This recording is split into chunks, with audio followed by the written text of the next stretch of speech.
Welcome to the Arbutus software tutorial series. This tutorial will discuss the new summarize command available with Arbutus Analyzer version 5.7. In version 5.7 of Arbutus Analyzer, there's been a couple of changes to the summarize command based on user feedback and requests, and one of the items that have been added is the ability to summarize on numeric data.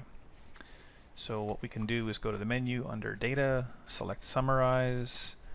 We can see that numeric fields are now available for us. We will summarize, in this case, the invoices based on the individual line item prices.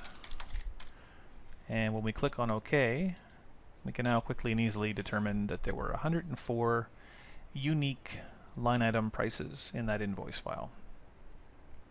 Something else which was requested was the ability to send the results of summarize to tabular output so that it could be used like the classify command and have hyperlinks there where we could click on it and drill back into the data.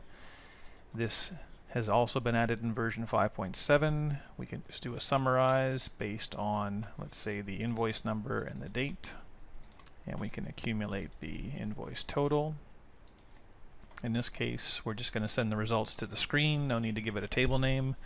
When we click on OK, what you'll notice is there's only one column there with a hyperlink, and it tells you the number of records that just met your summarize criteria. So in this case, there are 5 transactions where the invoice number is 215108 and the invoice date is January 3rd, 2008. For a total of $964.66. When I click on the hyperlink, I can drill into the data, see the individual line items from this file, and the filter is built appropriately based on that one hyperlink column. There's no need to have multiple columns hyperlinked or anything like that. So in version 5.7, these are the two main changes that have been added to the summarize command to make it more easy to use and more functional.